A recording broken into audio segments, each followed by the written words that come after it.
Hi, everyone. We'd like to welcome you to Real Talk. I'm your host, Pat Terrio, and we are out and about and definitely highlighting professions today that really care about our citizens here. We're here at the State of Georgia Department of Public Safety, and we've got Post Commander Blake Swikert here with us. How are you, sir? I'm doing great. Thank you for coming. We're so pleased to be here. I mean, this is so awesome. With the State Patrolman, when this agency started back in 1937. That's correct. There's been a lot of history. There has. And we want to talk about you a little bit. Tell us a little bit about you, and let's talk about a little bit of the history here. Well, my name is Blake Swikert. I'm married. I have 2 kids. My wife, Laura, she works for the Baldwin County Sheriff's Department, and I live in Milledgeville, Georgia now. I'm a graduate of Georgia Southern University, 1995 graduate of Georgia Southern University. Mm-hmm. Immediately I got into law enforcement. I began my career with the Wilkinson County Sheriff's Department and then transferred to the Baldwin County Sheriff's Department where I worked almost 7 years. Mm-hmm. And then I went to the Georgia State Patrol in 2001. I worked with the interdiction unit for about 12 years. Mm-hmm. That was out of Atlanta, Georgia. I was a member of our SWAT team for about 8 years. And then recently back here in April, I transferred back home to my home territory to the Dublin Post, Post 20, and I'm now the Sergeant First Class here at Dublin. Wow. I mean, your career has been outstanding. Well, I've enjoyed law enforcement. My family's a law enforcement family. My brother is the police chief in Milledgeville, Georgia. Mm-hmm. I have a middle brother who's detached to the U.S. Marshal Service in Macon. His wife is a federal probation officer, so we're a law enforcement family. I'm originally from Wilkinson County. Mm-hmm. My father worked at the chalk mines there for 46 years, so I'm back home, and it's a pleasure to serve the people in this community. Absolutely. Such a rich heritage. It is. So tell us about your position here. Well, I'm the post commander, and it's a new position for me because before I was with special operations. So essentially what my job entails is to make sure that guys are on their routes, they're answering calls. We're servicing 4 counties, Wilkinson, Twiggs, Bleckley, and Lawrence County. Mm-hmm. And these counties right here, we have calls for service. Generally, we work the serious accidents on the state routes and the interstate. Mm-hmm. And then also we create traffic stops. We look for impaired drivers, and we make sure that people use their seatbelt. And we help the community in any way we can. We especially like to look at the child safety seat aspect. Right. And we want to help the community in every way we can. Do school patrols, but we do what we can to try to help the community and be an asset to the people here in the community. I was going to say something about that as far as your presence being in the community outside of patrolling. And, you're doing a lot of community activism things. Yes, ma'am. Yeah. Yes, ma'am. Well, we work with the DFACS program. We work with our school systems. The traffic stops, we want to educate people about any type of traffic infraction that could cause a serious accident. Mm-hmm. And we want to investigate serious accidents where they're properly investigated and assist any agency, whether it be a local municipality or a sheriff's department, in any way we can, because we have assets that we can bring to the table.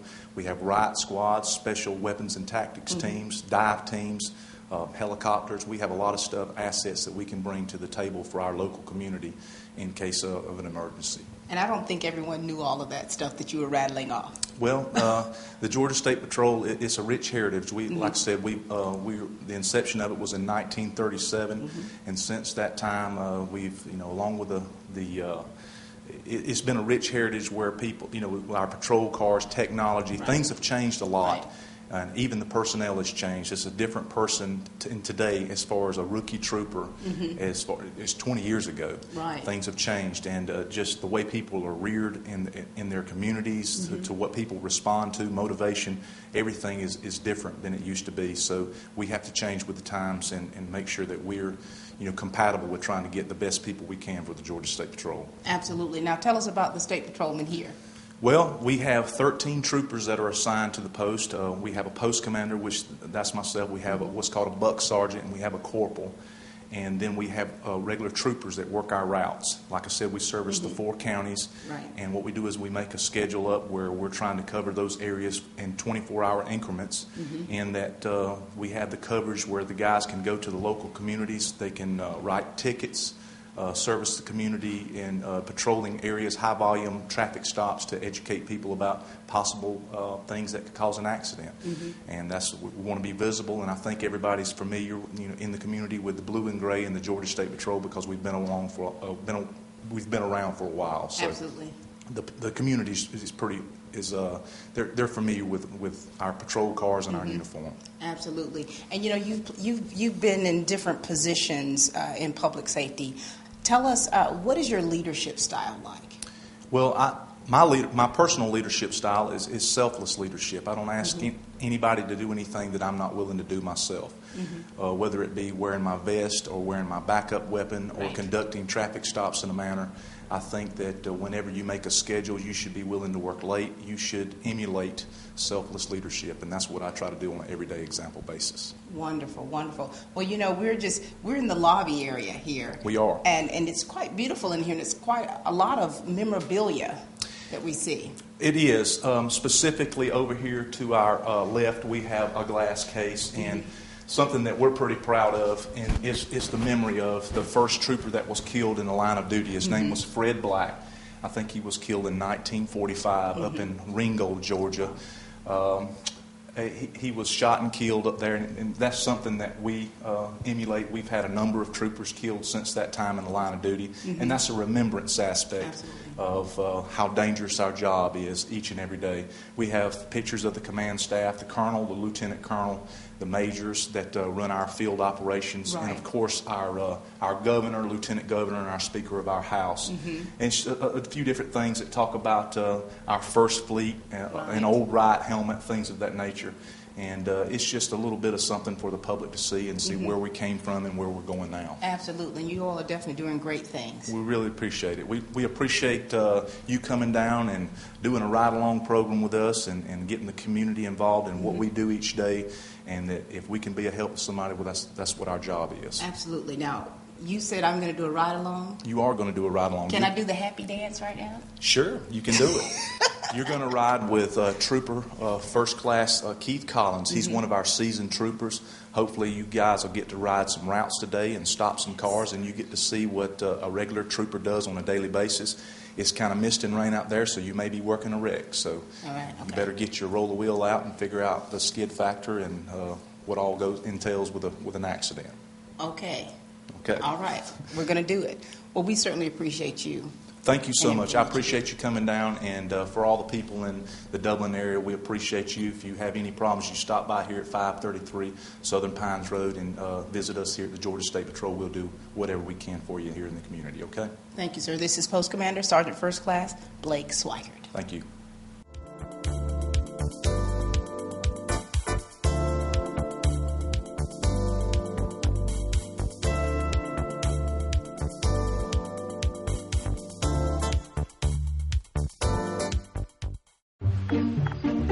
Oh, hey, you got one of those insurance apps too? You know how this thing works? No, sorry. Not an app, it's my agent. In this moment, No, I'm fine, thanks. it's good to know you have a trusted, independent auto owner's insurance agent who's there when you need them. Great. Man, I gotta get one of those. Auto Owners Insurance. The no problem people.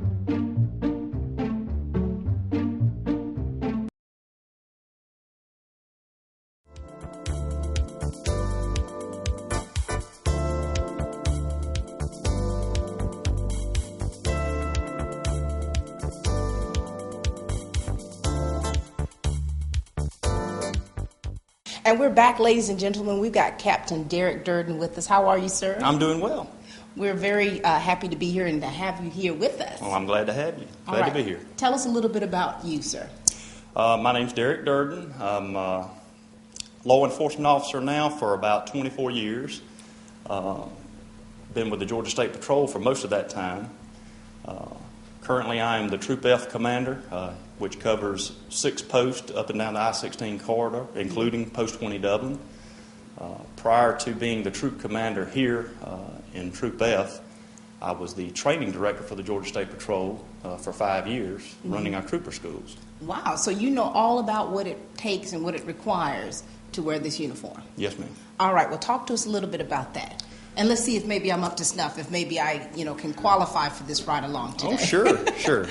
Well, Trooper School, we have a pretty lengthy recruiting process and application and selection process. It culminates with selection for Trooper School for those that are qualified.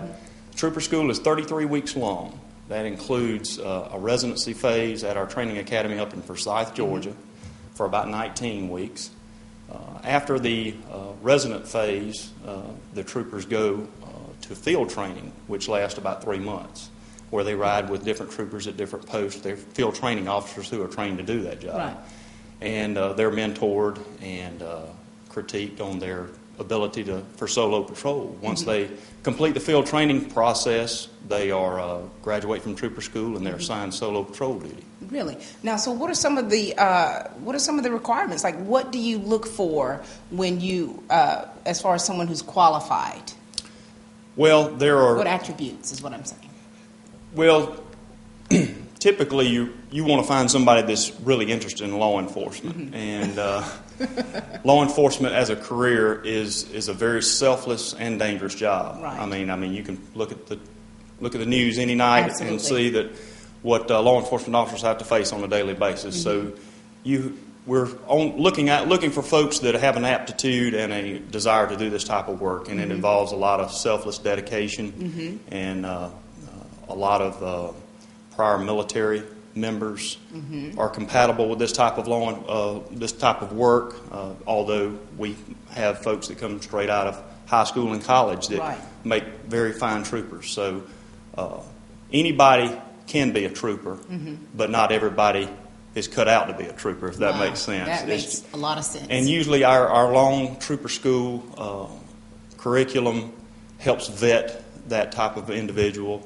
And when someone graduates from trooper school, more times than not, they are compatible with this job, and they are ready for the job. Wow. It's a very intense process. So when you're talking about the curriculum, what are some of the things that you emphasize on?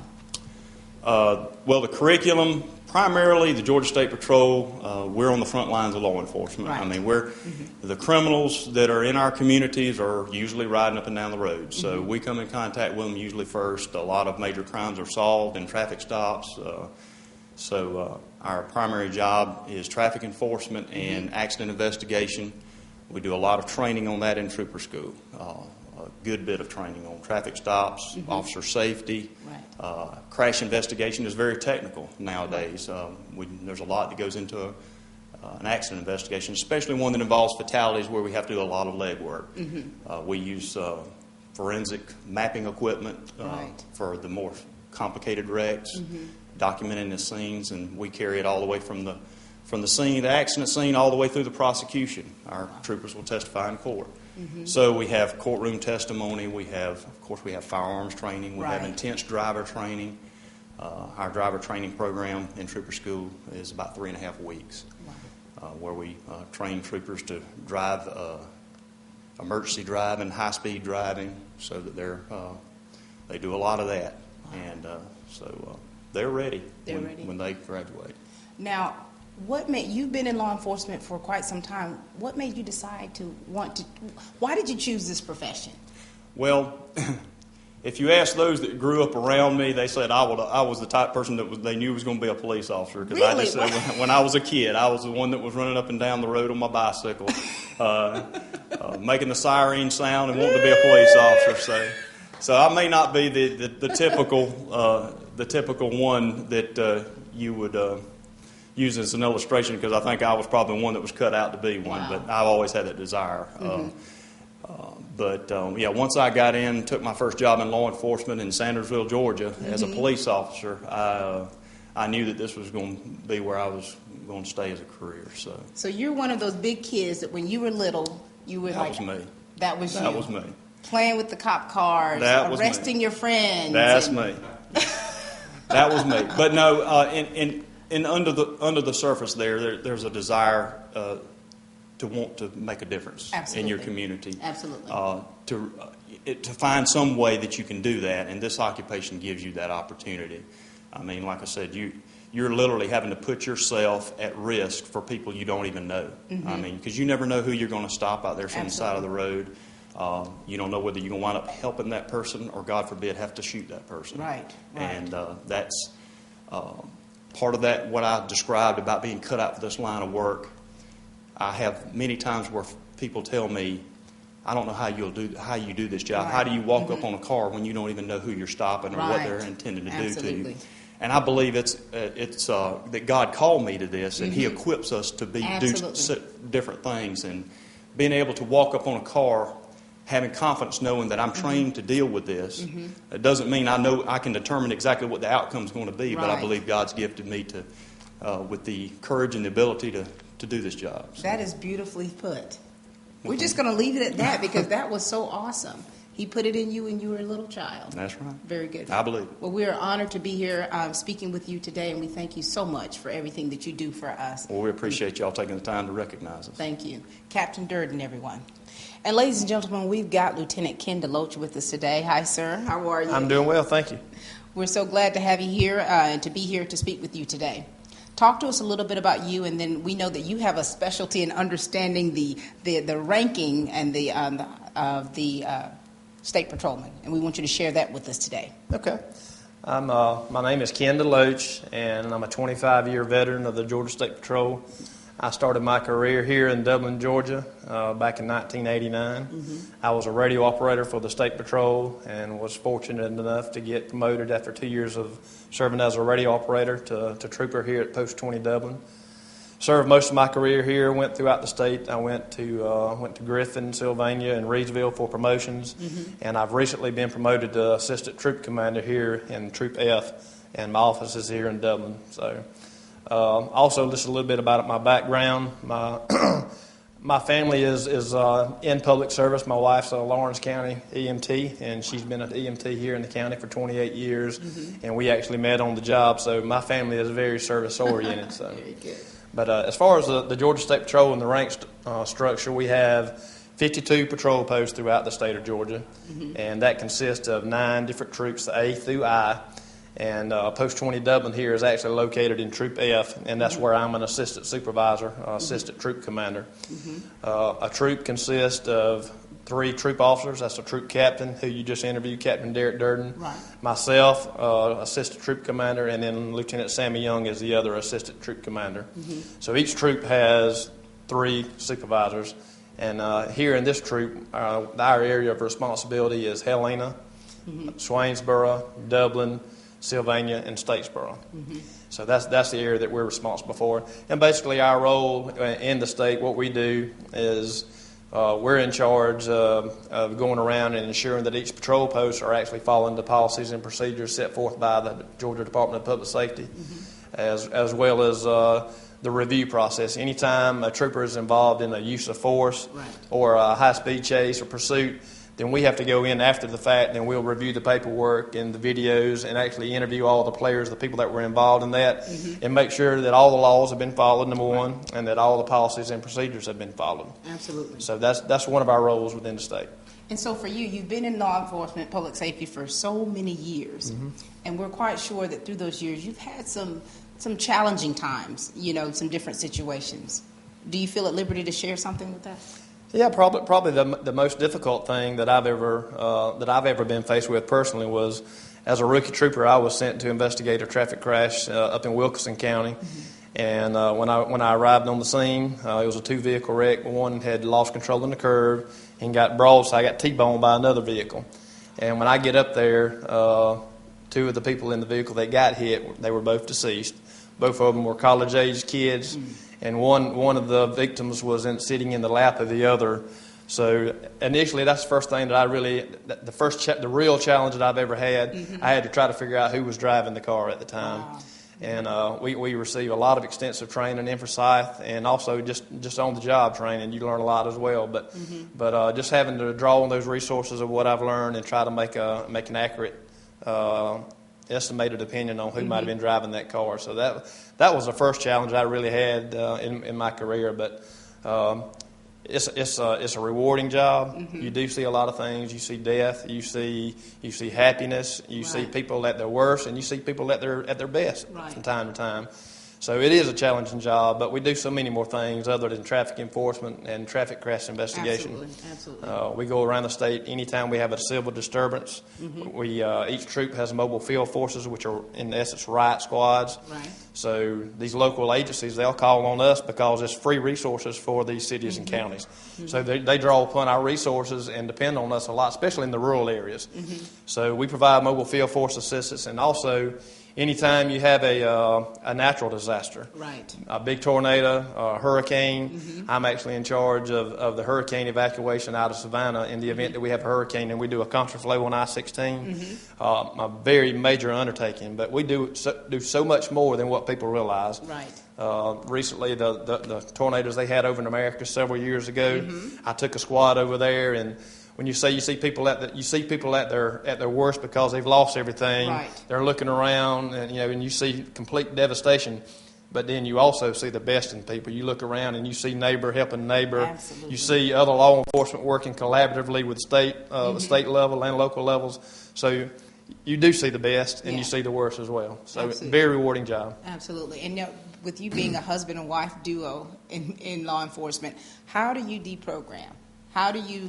What do you do to not take your work home with you? Well, you have to rely on your hobbies, and that's what I rely on.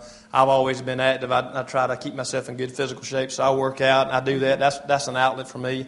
I enjoy doing yard work, but I like to hunt and fish, and so that's my outlet. Yeah. And of course, growing up, we've done this. My daughter, our hobbies became her hobbies. She was active in gymnastics and different things, and Right. and throughout high school, she's in college now. But so your hobbies shift, so you just focus your attention on that. And of course, those topics, her calls, my calls, they certainly come up at the table, and we talk about them. But as the years progress and your careers progress, you talk less and less about those things, and you talk more about family and what's going on in the community other than just the calls that you're running. Right. Very good. Well, we certainly appreciate you, of course, and your wife for what you contribute to our community. I appreciate it. It's been an honor. Thank you. Thank you, sir. Thank you. And we've got a special treat with us here. We've got the Post Commander of Swainsboro, Sergeant First Class Dale Watson. Yes, ma'am. How are you, sir? Doing great. Good to see you. And I want to throw out there that this was my playmate from Northwest Lawrence Elementary. Long time ago. The monkey bars. The monkey bars. Recess. King of the monkey bars. That's right. Well, Dale, tell us and the people out there a little bit about yourself, okay? Well, I was born and I was raised here in Dublin. Been living here my whole life. Still here, even though I am the post commander in Swainsboro. I still drive back and forth every day. I'm not married. I don't have any kids. But I guess my work has been my life. And how long have you been a part of the State Patrol? I've been on this department for 19 years. 19 years. Now, have you always wanted to be in law enforcement? I always have, ever since the days of the monkey bars. But, I should have known back then. I always have. I don't know why no one in my family is in law enforcement, but I've always wanted to be a state trooper. Growing up, I don't know why, honestly, but when you're that young as a child, it's just something that I wanted. Like people wanted to be astronauts or doctors or things like that, and firemen. I've always wanted to be a state trooper. So everything I've ever done is to go that route. I graduated from West Lawrence High School. When I graduated from West Lawrence, I went to Georgia Southern. I graduated from Georgia Southern in 1993. Once I graduated with a bachelor's in criminal justice. So once I left there, I went to work with the Lawrence County Sheriff's Department. And I was there for about 3 years. And then State Patrol hired me, and I've been with them ever since. Ever since. What's changed so much? Throughout your journey, of course, we talk about how things have changed, and definitely with the equipment and different things. What has changed throughout your 19 years of service? Things that really stand out. The things that I've noticed are the people in general.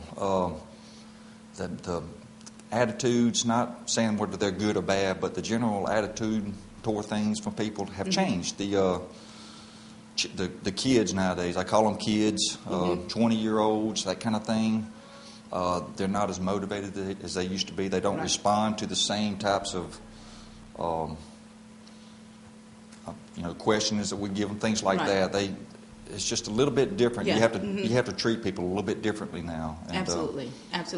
And in your leadership role as the post commander, what's important to you that you make sure that the people that work there at your post are exemplifying in the community, in the work that they do? Oh, definitely professionalism. I mean, it sounds like a cliche, but it's the truth. The more professional you are, the better response you're going to get from everybody. So that's one thing that I exemplify, and I try to get them to exemplify, is professionalism. Just be professional. You can be nice. You can have fun with people. You can be serious. You can do whatever you need to do, whatever the situation dictates, but always be professional. Absolutely, absolutely. And you exemplified that out in the playground. And you're doing it now. You're doing it now. Well, thank you, Pat. Well, we appreciate you. We appreciate your service. Well, I appreciate that, and I really enjoy it. And if anybody in this area needs me for anything, I'm still local. I'm not planning on going anywhere. Right. Feel free to give me a call, even though I work out at the Swainsboro office. Last I checked, it's still in the state of Georgia, Still in the still state good. of Georgia, still in driving distance. And the post commander here, Sergeant Swikert, he is a good friend of mine. We can get things worked out. So if anybody needs anything, let me know. Wonderful. Thank you so much. Sergeant First Class Dale Watson, everyone.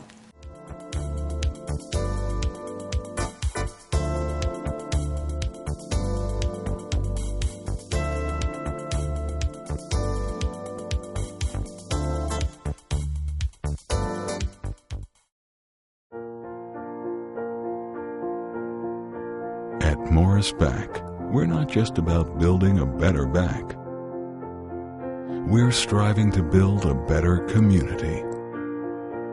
Because our future and the future of Dublin, its families, and the businesses we serve are all tied together. Morris Back. It pays to go blue.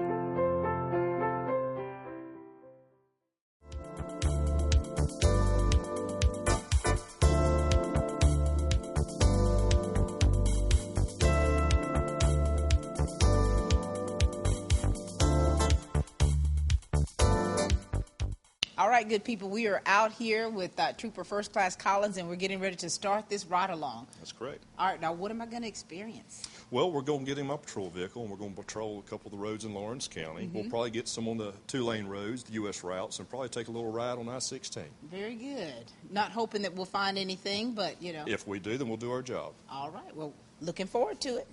Let's get at it. Now we're in the vehicle with Trooper First Class Keith Collins, and we're about to commence the ride along. How you doing, sir? I am wonderful. Thank you for asking. We know it's a little different having us in the vehicle with you, but we really want to just to see how a normal patrol goes with you. Awesome. And we'll give you the floor and let you speak a little bit about what's transpiring. Well, basically what we're doing is just what we simply call routine patrol. One of the many assignments here at Post 20 Dublin is we're responsible for 4 different counties, 4 different territories. And at any given time, we might be called to respond to any of those different counties, either to investigate a motor vehicle crash or to assist the counties or the police departments with any type of emergency they may have. Our primary duties, obviously, are to enforce the state laws and federal laws and investigate traffic crashes as they happen. And so how long have you been doing this? I've been in law enforcement approximately 28 years now. 28 years. Tell us about how your journey has been. Well, as a young kid, I always wanted to be a state trooper. I didn't want to do anything else. I had several neighbors that were state troopers, and I always thought it was pretty neat to one day maybe ride in one of these blue and gray cars. Today, what we're doing is, as of right now, we haven't had any emergency calls or anything going on, so we'll just primarily just patrol different roads in our territory. As you know, one of the many functions that we do with the State Patrol is we patrol the main routes, the interstate routes, the U.S. routes, to ensure that traffic is flowing accordingly and that the motoring public gets through safely, which is our main emphasis, is to make sure we can get them through. There's several ways we do that. One is just being visible. Right. That's the main thing that we do, because if we're visible, it's a deterrent for everyone to slow down. I'm sure we've all had the occasion that when you're going down the road and you either see a law enforcement vehicle, with whether the blue lights are on or not, it makes you want to put your foot on the brake. It does. Well, I'm a Speedy Gonzalez sometimes. Yeah, that's what I've heard. the word on the street. I'm just kidding. Well, that's the deterrent. Yeah. That's what we're here for, and that's not just to slow down speeders. It's deter folks from driving under the influence of alcohol or drugs. It's to deter the other criminal elements. Those that are out here that are thinking about, maybe they're going to rob somebody or they're going to assault somebody. If they see us, well, they're going to think different, hopefully. Right. So as we're riding, like, what are you looking for? Like, what things kind of stand out for you when you see just vehicles? Is there anything in particular that you're definitely looking for or just trying to be cognizant of? Well, there's one thing that we do, especially within the urban area, is we want to make sure that everybody is properly restrained in their vehicle. We want to make sure everybody's wearing their seat belts, and most importantly, that all the children are not only restrained, but they're restrained properly. Right. Because there is a big difference. It's one thing to have your seat belt on and have it behind you, but it's another thing to have it put on in front of you and put in correctly, obviously, so that worst case scenario, if you're involved in a motor vehicle crash, between the seat belts and the airbags, they'll hopefully prevent serious injury and also death. Absolutely. I wanted to ask you this. I think I was just really curious. Like, what kind of message can you send to people out there as far as when you do approach them for whatever reason, how their response and should be towards you? Well, as you know, we've had some recent changes in our laws concerning guns. More importantly, toting weapons, and it's still kind of a mystery to the most of the public as far as what they can do, but in general summarization with the new laws, every person has the right to tote a firearm with them in their vehicle. Your vehicle is an extension of the home. For the most part, there is not really a thing anymore as far as concealing a weapon. It's kind of hard to do because everybody has the right in their vehicle to tote a firearm. Everybody has the right to have a firearm on them. You're just restricted as far as where you can go with that firearm. For example, government buildings and facilities, but for the most part, everybody has the right this day and time to tote a firearm. So that's one of the main things we're encountering with the motor public. Everybody is armed now. Everybody. So one of the things that we try to encourage, if you're going to do it safely, do it the right way, make sure you try to get your permit, and one of the first things we want you to let us know is, hey, I have a firearm in my vehicle and it's located in this area. That way we don't get excited. And we definitely don't want to get the motoring public excited if we see a gun and have to act accordingly. Absolutely. And so with these laws that have changed, do you see a difference like in how people have changed in response to law enforcement? For the most part, everyone I come in contact with in a legal manner that has gone about purchasing a firearm in the correct ways, they're doing it the right way. They're letting us know, hey, I've got a firearm. I don't want you to get excited because we're not going to get excited, but we do have a firearm, and we want to show you the respect to let you know that we do have one. So far, it seems like everything is working out real good. Okay. Very good. Very good. And so now we're on the interstate is this considered a routine patrol? It is. What we're doing is in the Lawrence County area on I-16, I-16 has been under road construction for several years now, it seems like. With the added construction, we're working more accidents in the construction zone areas.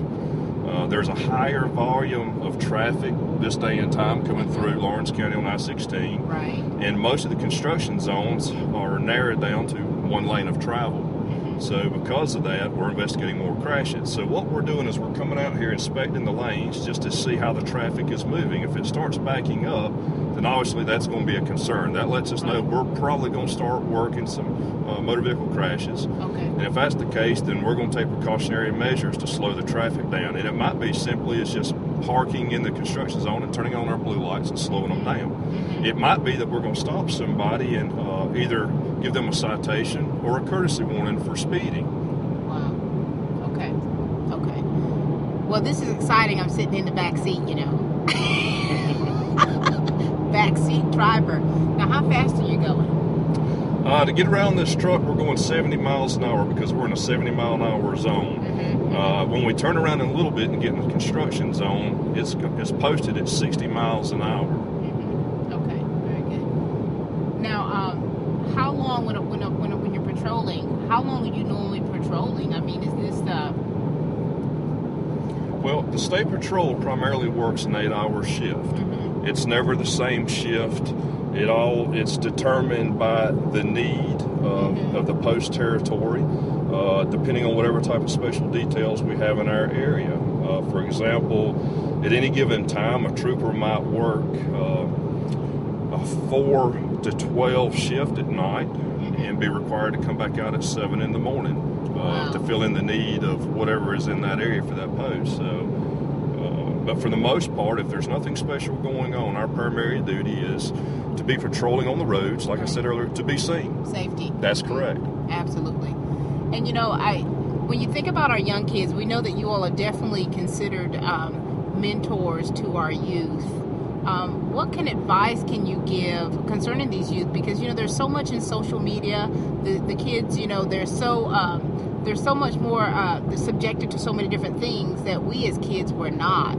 And so it seems as though their mentality is a little bit different than your upbringing, and the way we were raised. What kind of words can you give about that to really... Well, I think there's one mindset in teenagers that's never changed, because I would venture to say that we were the same way, and that is, as a teenager, you're invincible.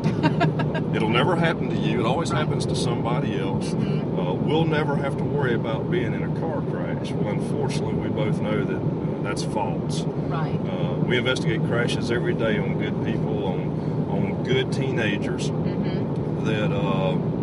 unfortunately, we're distracted in their vehicle, and that's the problem today. Is inside of most people's vehicle this day and time, it's a busy place because everybody has some sort of media device in the vehicle, whether it's the cell phone, an iPad. Most of the new vehicles now have the latest technology in the car with DVD screens in the car, so there's a lot of distractions. And that's what we're seeing more and more of is obviously the cell phone use. Georgia was one of the states that passed legislation to, ban texting while driving. And we try to enforce that as much as possible, but it's something that's hard to recognize when you're patrolling because obviously if I pull up somebody next to them at a red light somewhere, they see me, they're not going to be texting. But yourself, you can be in your vehicle any given time going down the roads, any given time, and you'll see somebody texting and driving. Right. And so you've been at this for 28 years. Are you close to retirement? I am very close to retirement. So you'll be hanging up your hat in a few years? Good Lord willing, yes ma'am. Now, since you've been doing this for so long, how do you think that transition is going to be for you? You've been... Well, I think it'll be a very easy transition. No problem. No problem whatsoever. Good Lord's blessed me with good health. Good Lord's blessed me with an awesome family. He's blessed me with other skills, and I'm looking forward to, carrying on with the second part of my life after retirement. I'm not sure what I'm going to do, but I believe I will adjust just fine. Absolutely. Now, speaking of doing other things in your family now, you're involved in quite a few things at Rents Baptist Church. That's correct. Yeah, we've started a new type of ministry several years ago. We've started making movies, short movies. They last about 20 minutes long. We've been pretty successful at the movies, considering is we don't have an operating budget. None of us have been to acting school, so as the saying goes, it is what it is. Right. But there's no doubt that God's been behind it the whole time. He's blessed us, and we've had a lot of success, and we've had just countless wonderful stories of people that have come to know the Lord as a result of watching the movie. So we've had a real good time. That is so awesome. And so, how big a part does your faith play in how you keep your sanity, so to speak, or how you keep the balance in what you do? It has everything to do with it. Everything to do with it. For a long time, any person in law enforcement, you have to find that filter, that switch, that at the end of the day, you've got to be able to turn it off when you go home. Right. And at the same time, you've got to be able to cope with whatever you've seen or dealt with during the day. And, unfortunately, one of the worst part of our jobs is having to deal with death. Right. Especially those that, unfortunately die as a result of a horrific car crash. Right. And some of those you get over more than others, but obviously, like we were just talking about, when it involves children, that's something that's hard to deal with. But because of my faith, I'm able to accept that, and I'm able to deal with it. And of course, I pray for myself every day for safety, and the good Lord blesses me with my daily duties. But I pray for the motoring public. It's my prayer that everybody gets from point A to point B without having any problems. Amen. And then your family. I mean, you're a husband, a dad. I am all the above. Yes, I will soon be married 25 years to my wonderful wife, Cindy Collins. I have 3 beautiful daughters. My twins are fixing to be 21 years old, and I have a 14-year-old, and I have just been truly blessed with a house full of women. And do you have all your hair still? Yeah, for the most part, what I haven't pulled out. That you haven't pulled out. That's awesome. It's just to know that your foundation is solid, and to have a great family, and to be doing something for so long and doing what you love and really care about people.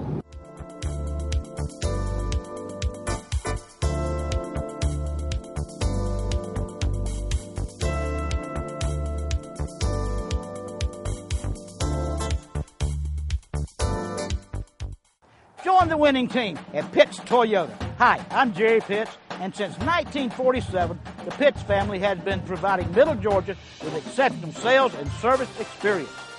See the winning team today for all of your automotive needs, from parts and service, body shop, rentals, detail, new and used sales department. Pitts Toyota, where people go buy great cars at great prices. Pitts Toyota, the winning team.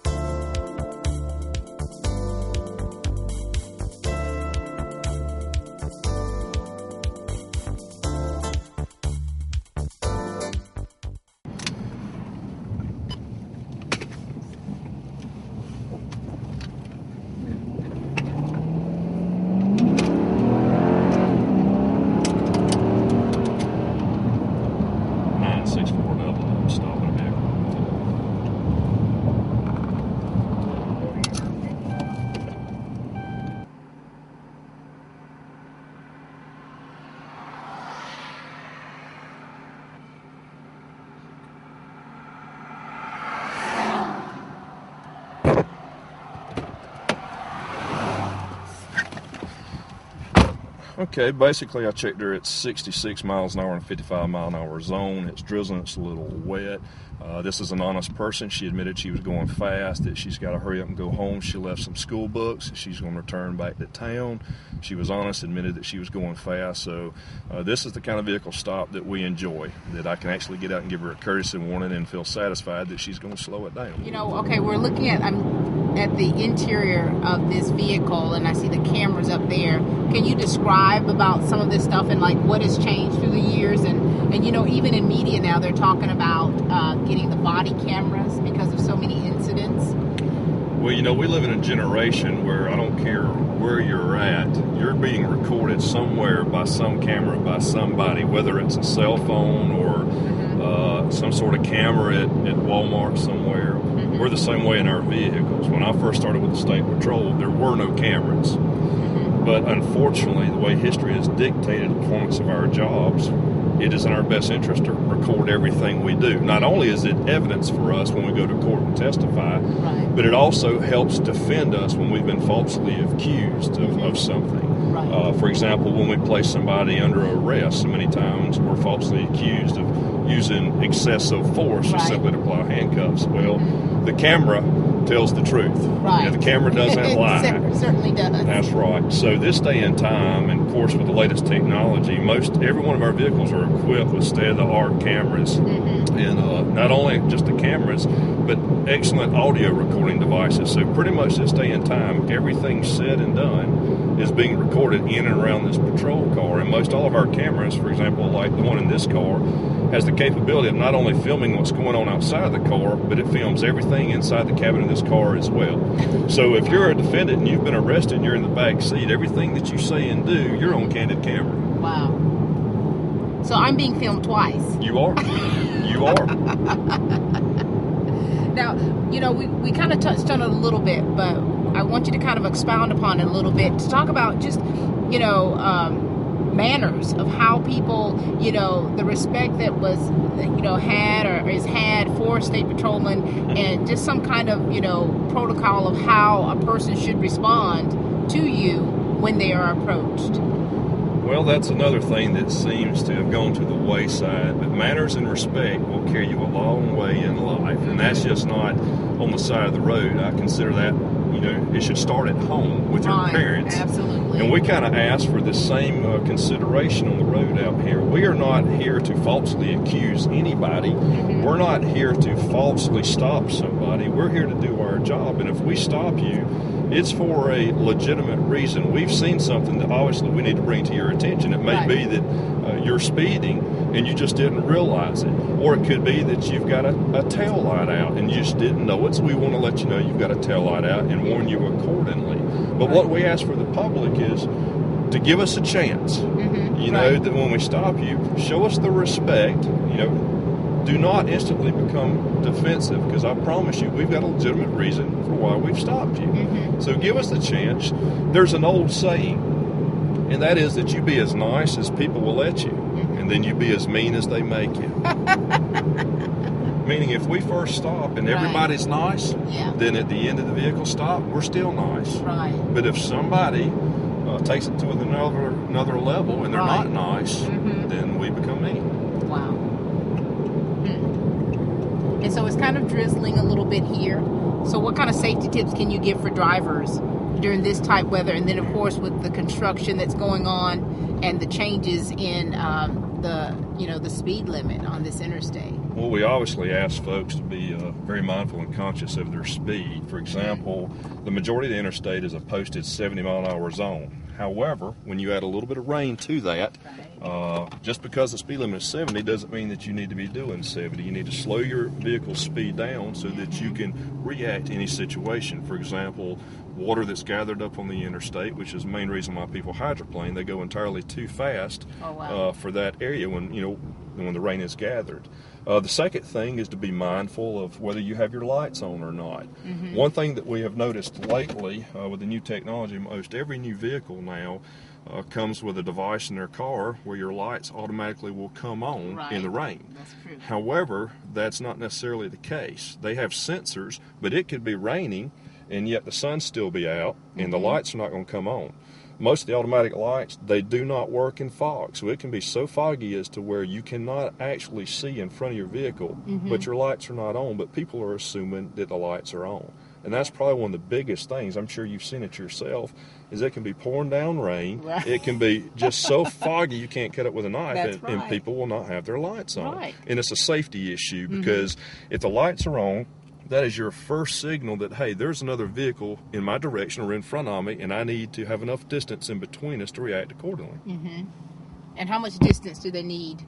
We tell folks if you can stay at least 3 car lengths behind them and maintain the legal speed, and as long as you're paying attention, that you'll have enough room to adjust accordingly and brake accordingly. Okay, I've got this old, this citation book that I normally, when you guys get out of the car, you take your book, license and registration. That's this correct. Is not the same. You don't do this anymore. No, that's Is this obsolete? It's almost obsolete. It's old school, that's for sure. Wow. That's from the days of using carbon copy pages. Back in the day, we used to say, we used to say, sign here and press down hard. There's 3 copies. So, this one's for you. This one's for you. Wow. That's right. So what's happened now? Well, once again, we're living in the day and age of technology. So pretty much every trooper in his patrol car is his mobile office. Everything that any other business office has, for the most part, we have in our vehicle. We have state-of-the-art laptops. We have laser printers in our vehicle. So everything we do in the car is generated off the computer. Everything we do in the car is disseminated electronically. Wow. So this day and time, instead of having a handheld ticket book with a carbon copy where you got to press hard, we'll come back to the car and we'll scan your license or enter your license on our computer, and then we just simply print the citation out from our computer on the printer in the car, and then we'll come back to your car with a piece of paper printed out, like from any printer, and have you sign it. And then we'll hit a transmit button, and that citation is electronically transmitted. So that is so convenient for you. Well, it's very convenient. It helps us kind of be a little bit more thorough than what we're used to, because we have the electronic age we're dealing with now. We don't have to keep up with the ticket books anymore. But however, as you know, on any given day, your computer will go into Control-Alt-Delete mode. Your printer will have a meltdown. Ink will go everywhere if you're using the old type printers. But thank goodness we have the modern printers now, the laser printers that don't use the ink. So we've definitely come a long ways. And what it is, it's enabled our troopers now to be more proficient, more professional in the cars. And most of our courts, whether it be at your city court, state court, a probate court, or even superior court, everybody's coming online this day and time. So in the day and time of electronic age, if I wanted to transmit a citation via email or something to a judge's office, I can do it from my car. I can transfer an incident report file from my car, for the most part, to the district attorney if I wanted to do that. We still, just like everyone else, have a backup file. We still do it the old way and have a paper file somewhere as a backup. But everything we do is backed up on our hard drives to a server at our headquarters in Atlanta. And obviously, our computer services department in Atlanta, they can remote into any of our computers and pull up information and get that information. If we have an open records request or information that needs to be disseminated somewhere, our computer folks in Atlanta can pull that up and just pull it right off the computer. So it's pretty amazing stuff. That's very efficient. So when you pull someone over, I mean, do you have a certain, time frame of how long an incident, how long it should require you if you were actually just giving someone a speeding ticket?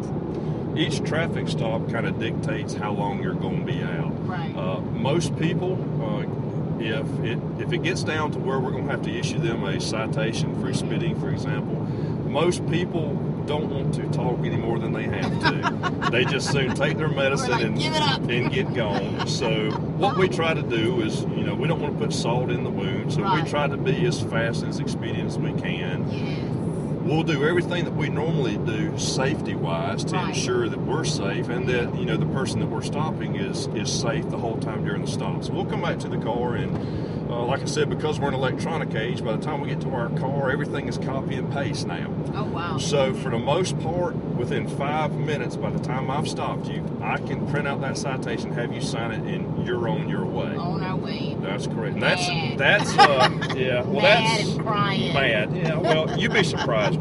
There are a lot of wonderful, good folks in this world that don't mind admitting when they've messed up. And those are the people that, unfortunately, we hate having to give citations to. We actually feel bad about having to give somebody a citation because inevitably it's going to cost them time, time out of their busy schedule to go to court. It's going to cost them money, probably that they haven't budgeted for. So we have compassion for these folks, but at the same time, we have a job to do. Absolutely. We have a job. And being a man of faith, the Bible tells us that we must obey the law of the land. Amen. That's exactly right. Moses is one of the best examples of providing the law, and there's a reason for that. We live in a lawless society, so we have to have a guide to go by. Absolutely. So if you were to put my tag in, my license plate number in right now, and it's a Virginia tag, what could you find out about me? It would tell me everything about your registration on your vehicle. It would give me, if the vehicle's registered in your name, it would obviously give me your information, your name, your date of birth, your address, a possible phone number, and through that information, I could also cross-reference that information and run your driver's license, and it would see what kind of priors I've had. Right, it could tell me if you have a valid license, a commercial license, a suspended license. All my business. That's right. The software and the technology that we're using on our computers here, we have the ability that, let's say that if you got stopped twice last week for speeding, my computer will tell me that you've got 2 prior stops, that you received 2 warnings last week. Well, that tells me that the warnings didn't work. So today you're probably going to get the citation. Wow. And you'd hate to give it to me, but you'd have to. I would have to. Even if I begged you, cried a little. I I guarantee you, in my career, I've seen all the begging, the crying. I have seen it all. And nothing's new under the sun. The hardest thing that we have to do out here is be an instant judge of character to determine who's being truthful, who's not. Right. Because unfortunately, good people have to get citations. That's just the way it is. Mm-hmm. But we are very compassionate. For example, I stopped one speeding this past Sunday. They were exceeding the speed limit. However, they had just received word that there was a death in the family. I would have never issued that citation. However, I did need to slow them down because I would hate for something to happen to them on the way to visit their family, whoever was deceased. Mm-hmm. So on times like that, we use compassion. That's understandable. We would do the same thing in the same situation. Right. But just because you want to get to a football game 3 hours earlier doesn't give you the right to blow everybody else off the road. Exactly. Just to set up your, for your tailgating. tailgate party. That's right. And so safety, you've mentioned this several times, that safety is number one. Always paramount. Always. Trooper First Class, that was pretty cool. It was. I enjoyed it. And you drive pretty fast. I get paid to. How cool is that? That's pretty awesome. So that was relatively a smooth, ride along. It was. It was very quiet, and that's what we want. Mm-hmm. Every day when we patrol, we hope it's a quiet day, but unfortunately, most days aren't like that. But you're definitely well equipped for the job. We are. All right. Now, any last words that you'd like to give to the people out there? Well, we just hope and pray for everybody to travel safely. We hope that everybody can obey the law so that we don't have to pass out citations. Absolutely. Thank you. We certainly appreciate all of the men here, the state patrolmen here, and the work that they do, how important it is. And number one thing is safety. Amen. Absolutely. So we're thankful. Thank you. To have people like you around. Thank you. And for everyone out there. That's all the time we have for Real Talk. And please keep watching.